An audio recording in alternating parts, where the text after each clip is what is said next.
love with that being. This gentleman is going to help you do that. And he's going to share his I am statements with you right now. It's a good friend of mine. This is Stefan Duvivier, also French. Stefan, welcome to the Unfiltered experience, brother. Thank you for being here with us. It's good to be here. Thank you for having me, guys. Yeah, we're looking forward to an exciting conversation with you, and appreciate you spending your time with us. Oh, no doubt. It sounds like I got some big shoes to fill. All these good guests out here. We have no doubt this conversation is not going to be any different in a totally different way. So just be yourself, just be comfortable, and we're just going to have a great conversation. 100%. No doubt. Let's do it, guys. So we've been asking everybody, the $1 million question. One of the things I think everybody needs to do to get to a space where you can really become the best version of yourself is to know who you are. And so what's the biggest I am statement that you can share that really resonates, that defines Stefan? Yeah, great question. Biggest one for me is I am a healer. Tell me more about that. I am a healer. So honestly, since I was a kid, just growing up, just finding different ways to optimize my body, to figure out how to make myself work better. And it really started off in the context of sports and athleticism, right? Like, how can I jump higher? How can I run faster? How can I play basketball better, right? Because that was my sport growing up, But as I kind of started to get into the weeds a little bit more, I started realizing that these performance enhancements that I was making were carrying over to these other areas of my life. I would articulate myself better. I would respond better, just have better relationships in general. I would communicate overall more effectively. So I would just start to see that because I was optimizing these different aspects of my body that were obviously like intended to excel me in sports, I started seeing all these other facets of myself just start to get more and more just refined, right? And as I started to see the benefits on myself, I started to wonder, can I do this for other people? Can I create like some kind of reproducible system to help others see the transformation that I'm seeing? And over time, that was exactly the case. So really, I've been focused a lot on movement. And then just these other kind of auxiliary pieces around that, like kind of optimizing different lifestyle things, like getting out into nature, getting out into sunlight, huge on that. But mostly like the biomechanics of your body, because the whole universe is centered on movement. There is no life without movement. Every single thing, even like our thought patterns, like it's movement through the brain, movement through the nervous system, right? So all those things, I think that biomechanics is really, really important. How we move and the purpose of which we move, and just taking that to all the arenas of life. And I just love helping people find that and helping people heal through movement to take it back full circle. So my grandfather, I'll never forget, he said one of the most beautiful things that will super resonate with you. 91 years old. He probably wasn't going to live another year at this point when he said it. And he got up from his chair one day. He goes, "Move it or lose it." And I remember him walking in the bathroom, not super fast, but I remember him getting there. And I remember right afterwards, he walked outside and he just sat in the sun. And he had this funny sun hat on, and he puts it on and he goes, "It's a nice day out here." And I remember thinking, this is the summary of it right here. This is move it or lose it. This is a man who's going to literally, and how he passed was his heart just stopped and failed. So he was moving into his last moment. Tell us a little bit about how you can share ways that, because when you're talking about the biomechanics and movement, like I'm like, yes. I'm going to move. I'm going to literally slide into home plate and be like, finish the race. I'm dead. This was great. What can we do to inspire people to fall in love with their bodies again, to really move, to really embrace what the body's all about? Because while on one hand you're saying, hey, let's make sure that we're moving, society is saying, go to work, 45-minute commute, sit down and do your job, come home and sit down with your family, have dinner, sit down and watch Netflix, go to bed and wake up. Like, I'm seeing very minimal movement in that. What can we do to shake up that traditional, I don't want to say less than correct, but maybe I'll say less than correct dynamic? What can we do to shake that up and starting with ourselves today? Yeah, that's a really good question. And I think the answer is really making movement fun. Okay. I think people go to the gym and like they're just like grinding and doing these workout regimens just to tick off a box. But I think that, to put it really simply, we got to get in there and have fun. Like, obviously, like for me and what I do, I'm really detail oriented with like posture and anatomy and how the body is actually like operating and executing these different movements, right? But at the end of the day, like when I work with clients, my main goal for them is to really enjoy the process and bring not just like their physicality into it, but to actually mentally engage just as much. And that's why I have these different challenging little exercises, challenging little instructions for people, so that they can engage that mental side of things, and then find that whole the whole benefits of like the mind body connection, right? Because that's what it's all about in terms of kind of operating or excelling that kind of like nature of ourselves, that it's just one with everything that there is, right? Amen. It's true. And when you talk about that, you talk about the mindset. Talk to us about that journey for you to get to where you're at today, thinking about your entire life and all of your experiences. Talk to us about that journey, that transformation from perhaps going from an egoic person, you know, getting all the validation, all the accolades for your sports accomplishments, being known as that key player. Talk to us about that journey to becoming the person that that's standing in front of us today, sitting in front of us today, because you can definitely feel your passion about what you want with the biomechanics of this. But I just want to understand that whole journey and take people along that ride for a little bit. Yeah, I love that question because I love just seeing this journey in retrospect. So I guess it really started off like as a kid, like in middle school, just going through these different recreational basketball leagues, playing for my schools and whatnot. And I was always kind of driven, or actually, I won't say always, but at a certain point, I started getting driven by the external validation, kind of like you were alluding to. And I just wanted to win. I wanted to get scholarships. I wanted to like potentially one day play in the NBA and make a lot of money. And that's what started to drive me. Whereas when I was a kid playing in my driveway with my hoop and kind of cemented in the ground, actually in my driveway, I wasn't worried about that stuff as much. I mean, it was on my mind, like, oh yeah, what if I can make the NBA one day? But it was more so for the fun of it, for the passion, for kind of just going out and engaging with my friends and just having fun and connecting through the sport and through movement.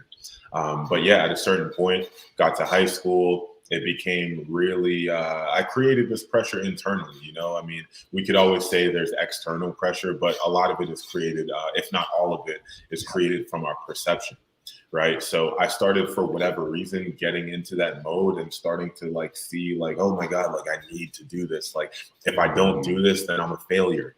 And I just got so much of my self-worth from how I played on the court. And it almost got like, I guess it did get to a point where it was like, I didn't feel loved if I didn't play well. I felt like a failure. I felt like, why am I here almost, you know? So I guess fast forward, even through college, same thing, maybe even worse. But afterwards, after I graduated, I finally started realizing like, hey, you don't have to be so hard on yourself. Like, you should love you either way. You should love you no matter how you're performing, how things go, whatever it is, you know? And I just started kind of adopting that narrative. And what's funny is that it got me to perform at new heights, and it got me to kind of do things in life that I wasn't even thinking that I was capable of. So I think ultimately it's like a big contradiction that we think we have to be really hard on ourselves to succeed.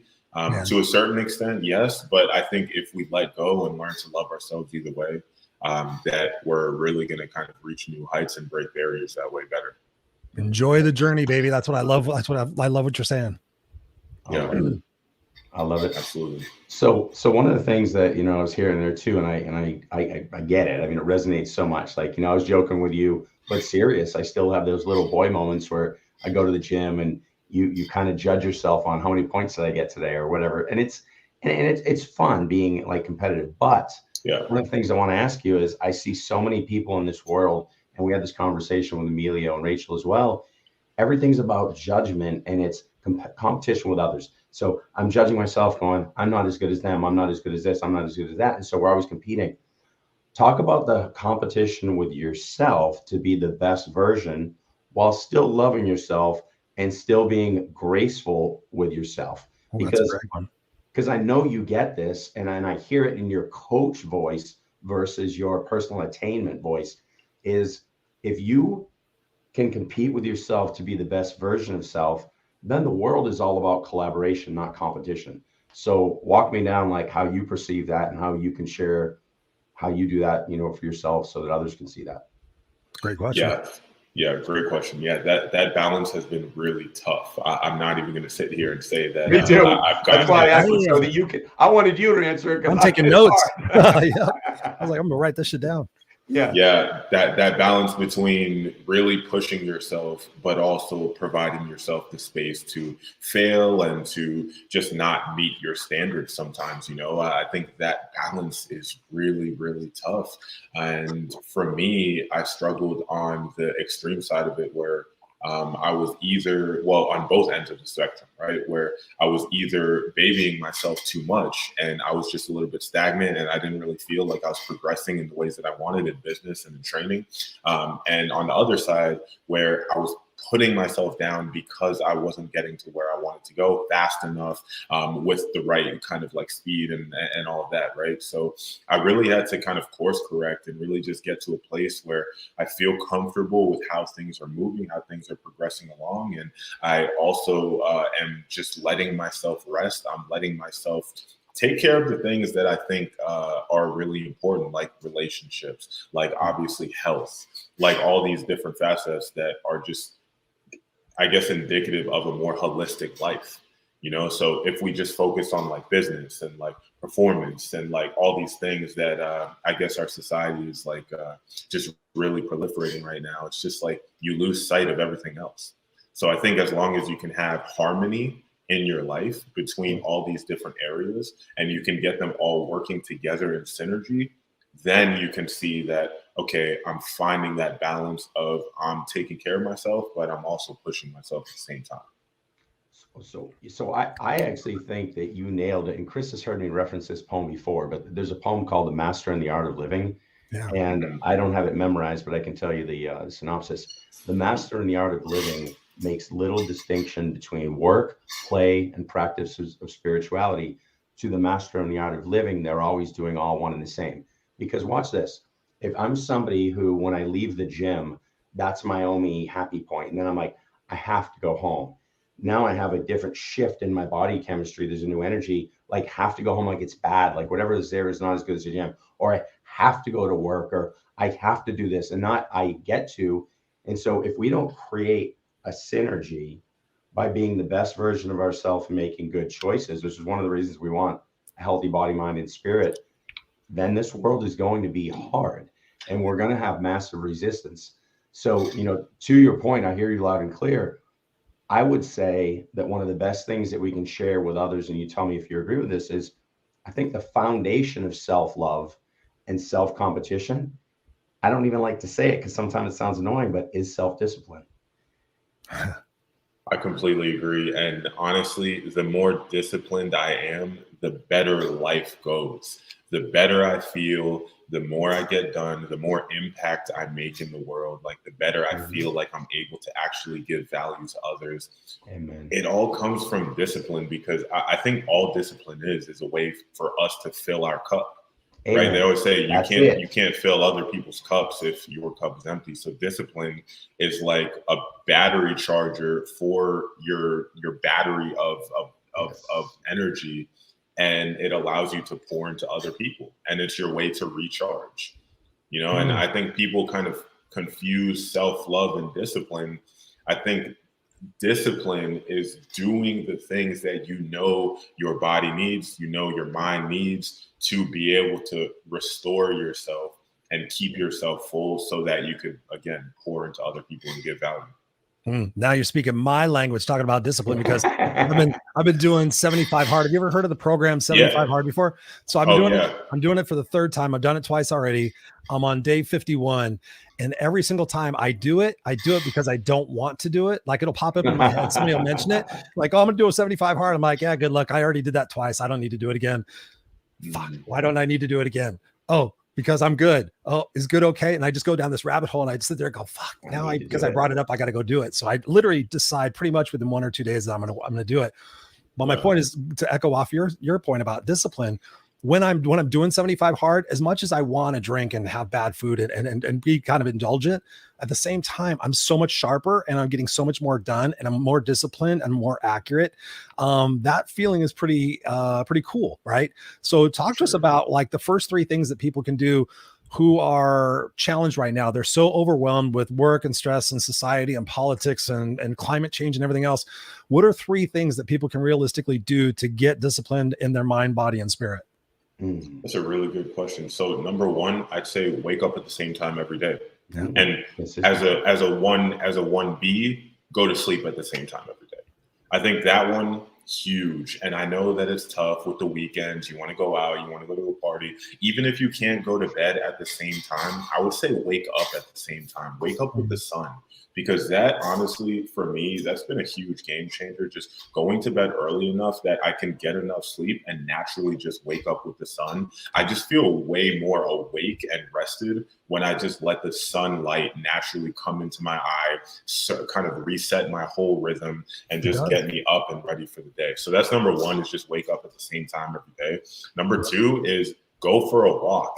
Get your body moving every single morning. Because the more kind of movement we could get into our body and remove the stagnancies that are in our joints or wherever it may be through our whole chain, the better we can have an energetic day and be super productive and just think clearly as well. Because again, we know that the mind and body are connected.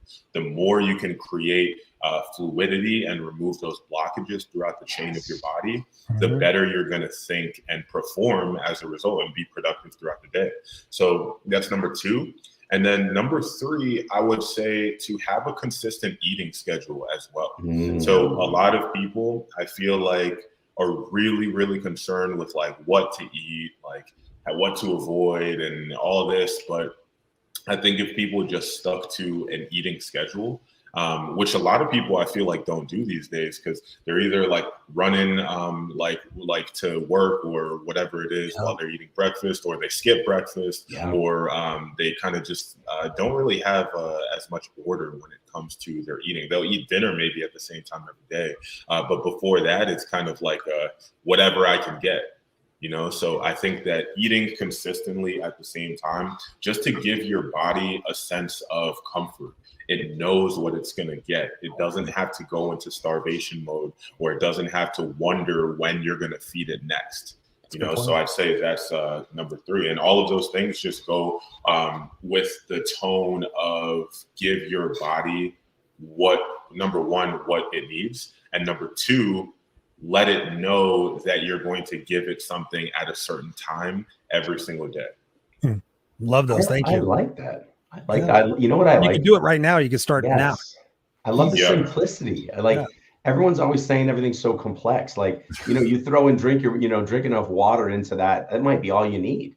Yeah, exactly. Movement, and like the consistency of water. Vitamin D. The funny thing is that I'm so particular when it comes to movement. Like I'm very, very detail oriented, but at the same time, when it comes to the application of these healthful principles, I know the simpler the better. And even for myself, I've in the past overcomplicated it, gotten so advanced. Oh, I'm smarter than just drink water, enough water and go to sleep, right? But I'm fooling myself. I'm still human. I still need the most simple things, you know? Amen.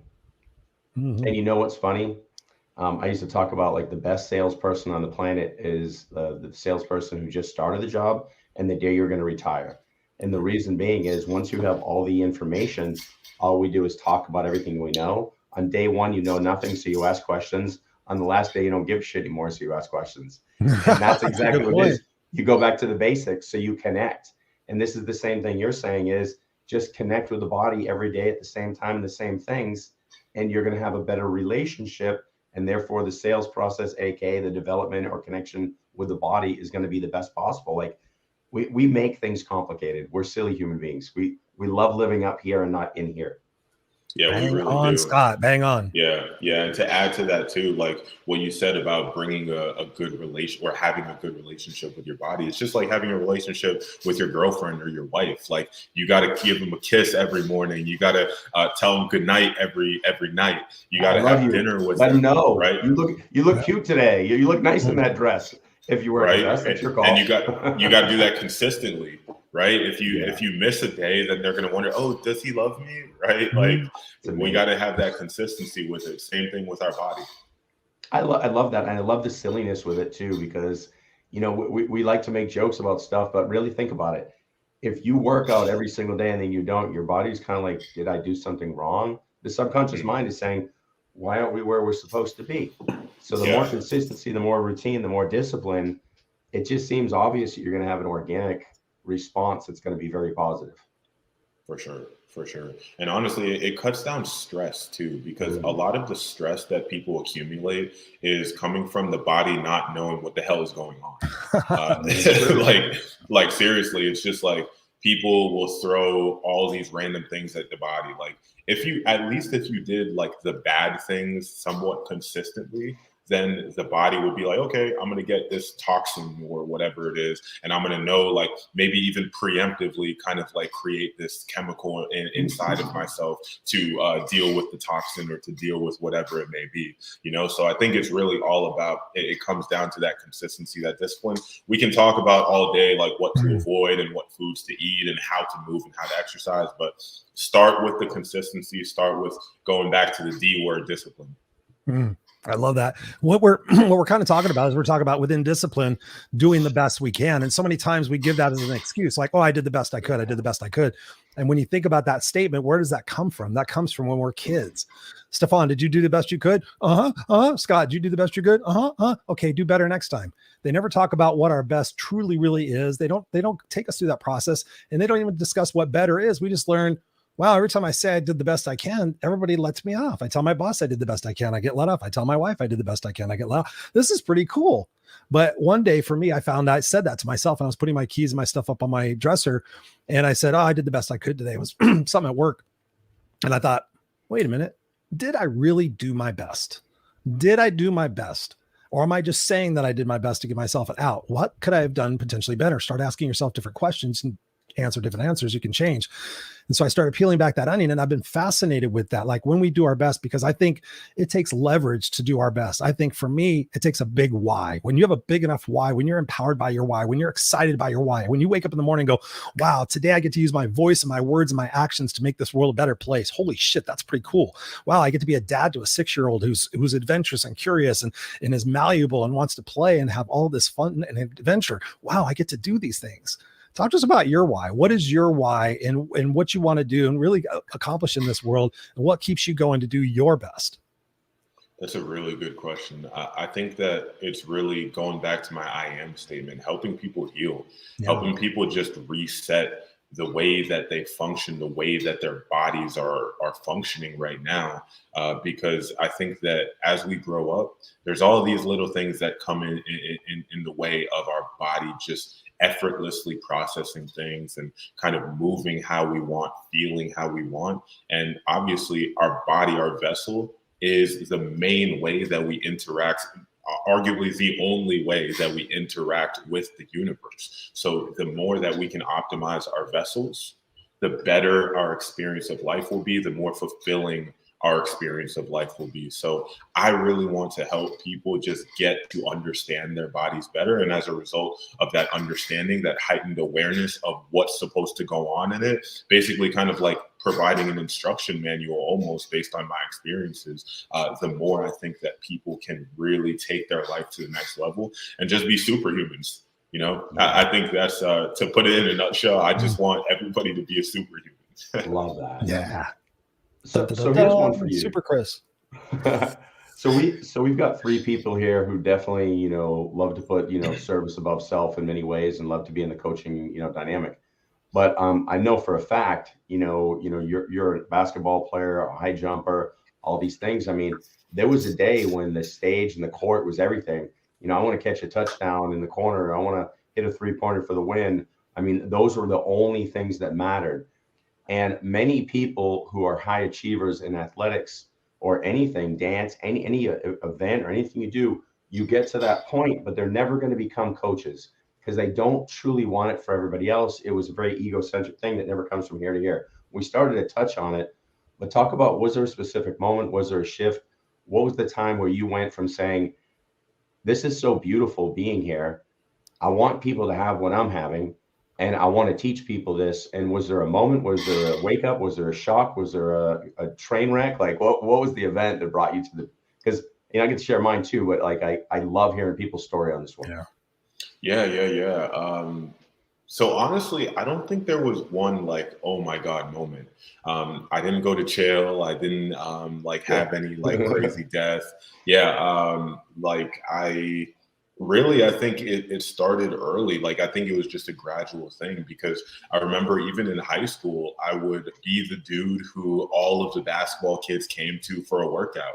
Everybody would ask me for like how to train the core, or like how to eat better, like just nutrition advice. Like, I was always kind of that go-to guy, and I started embracing it more and more. And I started actively giving people advice. I started asking people questions about what their regimen was, like how they were doing things, and trying to find little places to kind of help them optimize it, all the way up until after school. I actually finished on a pre-med track, so I was going to go to med school, but I was like, you know what, why go to school for another X amount of years if I could just go in the field, help people right now, and start making impact, start making change. So I guess to answer your question, it's hard to really pinpoint one moment.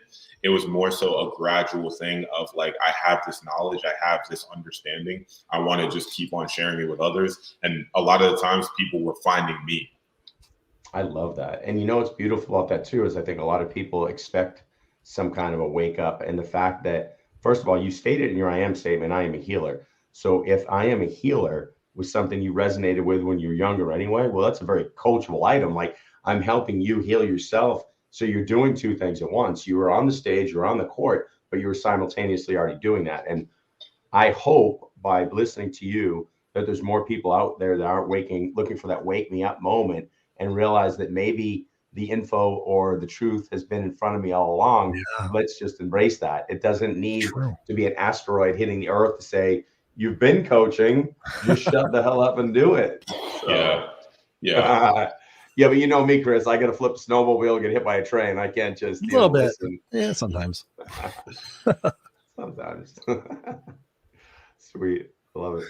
Chris, you got a question? I can see it. Oh, yeah, I did actually. I was sitting there looking at you both, going, "This is so cool. We get to do that." I seriously was. I was like, "How cool is this? We get to sit there and have this amazing conversation, and people get to listen to this and watch this." What I'm thinking about in what we're directing people to do is to really kind of have that honest, open conversation with themselves, to be able to sit there and say, okay, am I happy in my current situation? Yes or no? Am I happy with the way I look? Am I happy with the way I feel? No. Okay. What am I willing to start to exchange to feel better? What things am I willing to do to get out of my comfort zone, to be able to feel better, look better, and all those things? Talk to us about the opportunity for us when we set goals. What are some good ways to set goals where they're realistic? We talk about the SMART acronym, being specific, measurable, achievable, realistic, and time specific. When you're working with your clients, what are some ways you set up goals for people to have, little benchmarks and milestones and things of that nature? Talk to us about that process. Yeah, I love that. So honestly, this might be a little bit controversial, but I think goals are a little bit overrated.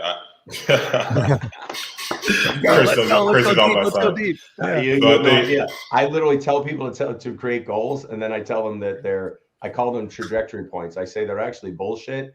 You create them to have a trajectory, but the universe will keep going. I'm very with you. And I think we're two of the few who piss off the world, but I'm with you. Yep, you got our support. Yeah.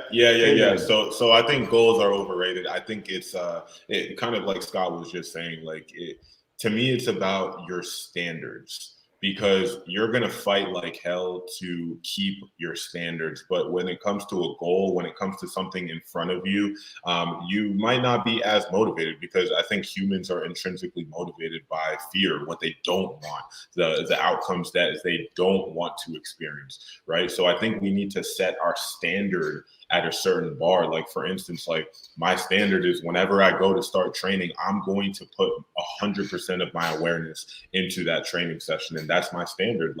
Sure, I can have goals to lift a certain amount of weight or jump a certain height. And I definitely do have those things. But I think that the standard is what gets you there, the standard of, like, for instance, I want to jump the Olympic standard and high jump high enough to be able to compete in the Olympics and medal in the Olympics. So my standard is going to be 233 step, 2.33 meter step. Like that's the jump. That's the mark that I need to hit. And I'm going to figure out, okay, what are the habits, the actions, the behaviors that 233 step is going to make on a day-to-day basis. And that takes care of the goals in itself. Yes. Working backwards. Love it. Yes. Like I can't love that enough, because so many people fictitiously do the classic. Listen, we teach manifestation. So I can sit here and tell you to visualize jumping over a bar that's 8 feet. I can visualize this all day long. If I'm not doing the work or putting in the habits, the universe isn't going to come down to save me. I save me. And that's where people are missing. Like I know manifestation is real. I know my I am statements will be the foundation for that. I know much of what I do is manifested from this and my belief, but the work still has to be done. The principles still need to be in place. Keep preaching, man, because I like this. I'm sold. Yeah, that's it, man. And I think that ultimately, like, the bar of our standards is where we go. So again, like, if you're, for instance, like trying to lose weight, instead of trying to think about losing like 10 or 15 pounds, like, just say to yourself, like, I'm going to set the standard of going to the gym for a certain amount of time every day, or I'm going to set the standard of eating like one kind of meal every day at the same time. Just going back to our conversation about like discipline, right? So I think that setting that standard is really everything. And I think that if people took a little bit of space from their goals, like separated themselves from their goals, like set the goals, reduce the throw pressure. them away, like throw them in a journal or something. And exactly. And then go about your actions that are needed to create that outcome. That's what I do with coaching clients. Is they said, Chris, aren't we going to set goals? I'm like, we already did. You came to me with a specific intention of where you want to get every single week. That's what we're working on. We're taking baby steps to that. They're little building blocks. We're doing Maslow's hierarchy of needs in a way. We're building those habits and those routines. And 6 months from now, you're going to be like, holy shit, I'm a different person. So thank you for sharing that. I mean, I've always been split on goals because I think it's good to have a general direction of where you're going, a vision of where you're going. Definitely. But I too, I mean, I sit there and I make goals and I'm like, okay, fuck, I do the whole measurable thing. And I definitely account for the obstacles, but I find myself, even me, the no excuses coach, not following through on them. But when I sit there and I just put something into my brain, actually I use sticky notes. So my goals are sticky notes right in front of me. And on the sticky note is all the information that I need to execute on that goal. So everything is right in front of me. And if I'm not moving the needle on these things, then what am I doing? And so I love the fact that you brought that up. Thank you. Yeah, I think it's important.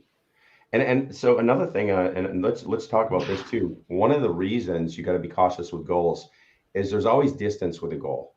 And so, like, you're a high jumper, I know you've done long jump, triple jump. I used to do that in high school.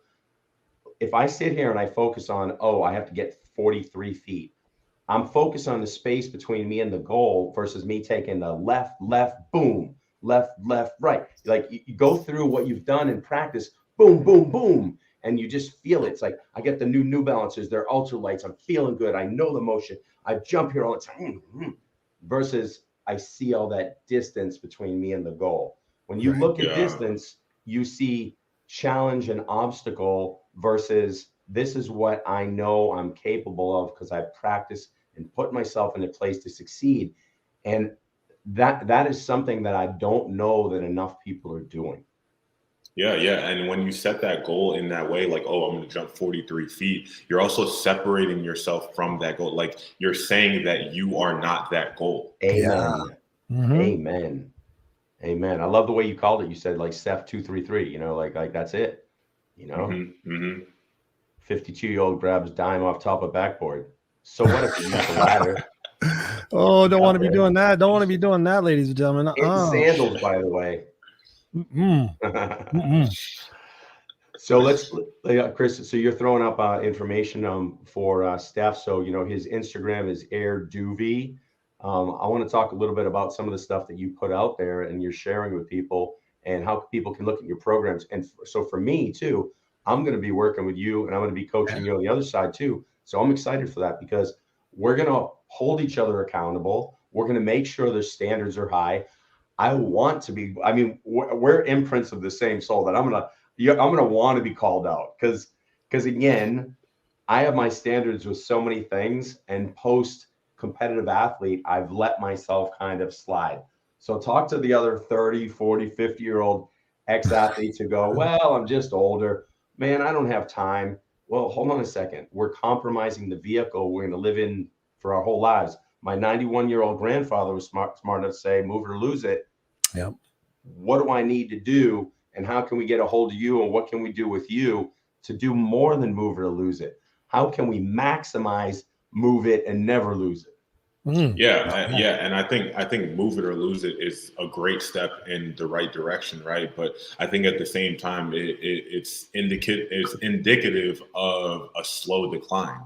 We don't want to be on the defense. We want to be on the offense. We want to do whatever we can to promote our performance, how our body functions. Like I sound like a broken record, but that's just so important, because again, it's contradictory to say that you don't have time for your body or you have other more important things to do, because the better your body is working, the more the systems, the 12 different systems in your body are just on point, the better you're going to be able to activate in anything you have to do, right? So if you're kind of just like taking a secondary approach to like improving your function and your health, it's just going to bleed into every other area of your life, you know, and it's not going to be as fulfilling.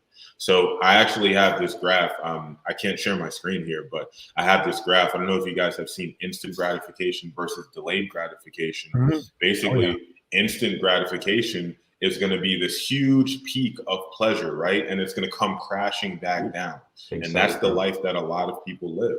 But if you take the delayed route, where it's not going to be as easy at first, it's going to slowly climb up that pleasure, and then it's going to level out, and it's going to go so much further and then come back down, as opposed to the instant gratification that's just up and then down, that one big spike. So I think that really taking care of these little things, like how we're moving, how we're breathing, just overall how we're connected to our bodies, is so, so crucial. And that's why I've created the program that I have now called Mind Your Movement, where we help people do exactly that. Just connect to their body, especially people who have gone through the gauntlet when it comes to putting wear and tear on their body.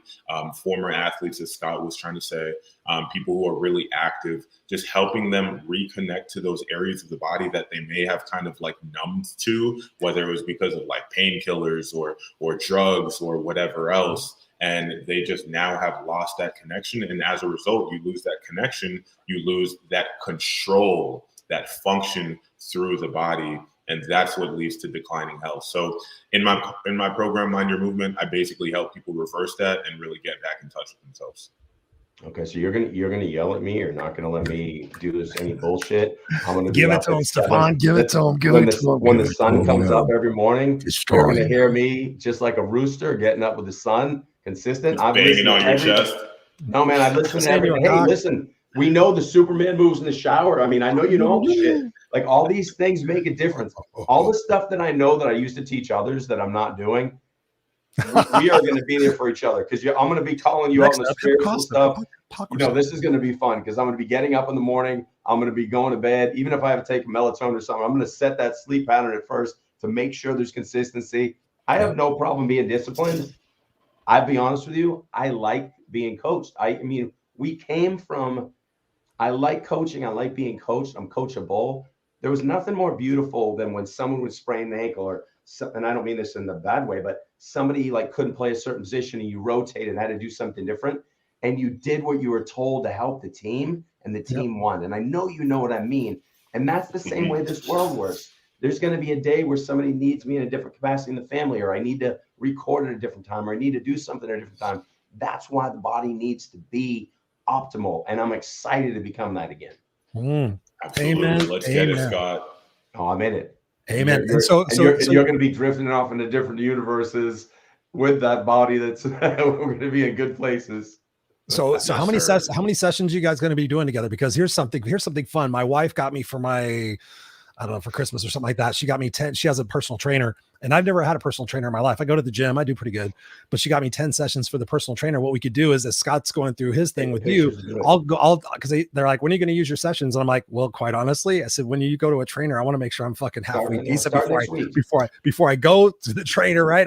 I can't do I can't do a wall squat right now. The guy's going to be like, what the hell's wrong with you? It's like my wife makes me I'm getting in shape to go to the trainer, right? We clean our house before the people come clean. Oh yeah, same thing. She doesn't want to wash the dishes before you fucking put the dishes in. No, I'm not joking. The house is spotless, and then people come to clean. And I'm like, why are we paying these people? She goes, I don't want to be embarrassed. I'm like, what are you talking about? Like, they clean houses. We make it better, but it's still messy. But anyways, guys, this has been an amazing conversation, Stefan. This has been such a pleasure to get this time with you. Appreciate you. Definitely want people to connect with you on your socials and go through your program. And it'll be exciting to see how Scott does through that program. And we'll be keeping everybody updated here on the show. So thank you. We're going to place you backstage. Don't go anywhere because we still want to have a few sessions or a few moments with you backstage. But Scott and I are going to end out the show here just for a second. So we're going to be right with you. Yes, sir. Thank you, guys. Thank you, brother. Appreciate you. Wow, Scott, again, man, we're just giving it to the people. We're giving it to the Unfiltered crew. We're bringing you guys some amazing content, some amazing strategies. And what I love about him, Scott, is the fact that everything is something that we can do right now. It's all easy. It's not like you have to go get this piece of equipment or join this membership or take my program.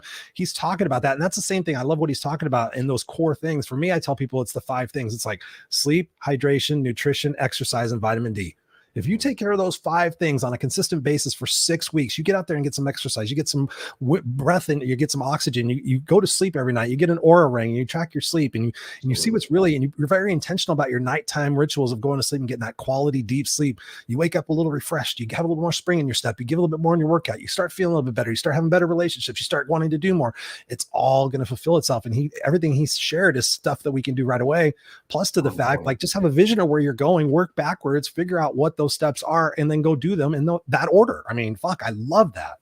I know, I do. And you know what? The world's complicated enough, and we make excuses why. So I will tell you this. I think one of the biggest demons in this world is intentional complication. We intentionally complicate things so we don't have to do them. We go, that's going to be a lot. I'll start that next month. But when somebody says, just go to bed on time, you're like, oh, I can't hear you. I can't hear you. Like, because it's so simple. Stop drinking wine. What? All I will say this, and this is my end to this. Listen to those 3 things again.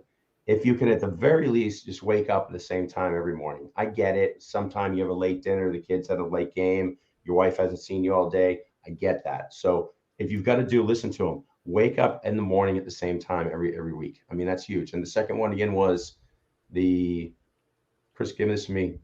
The second one, the first one, get up at the same time, go to sleep at the same time. Very simple. My brain's usually good and like Friday night, man. I was just worried about my closing statement. I did that. Now I feel better.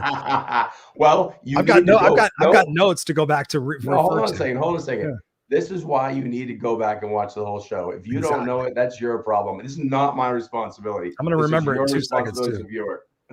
Yeah. Because I said, what are the 3 things? What are the 3 things? Go to bed. No, I listened to them, I processed them, and then they weren't that hard, Chris. I don't know what's wrong with this. So this is one more. You guys, you're human. No, hold on. This is exactly why you need to get to bed on time and wake up, because when you're 52, okay, you potentially 54. Yeah. So you got to do the right things. This was not that complicated, Chris. I can't believe I can't remember the 3. All right, this is the thing. We're going to wrap this up. We want you guys to go back and we want you to listen to those 3 things. And we want you to make sure you commit to them because we love you and you deserve it. And I'm going to go back and listen to it too, so that I can make sure I can do it. You know what it was? I was so focused on the waking up on time one that I think I forgot to do the rest. Yeah, I mean, it's all part and parcel of just being consistent with our routines.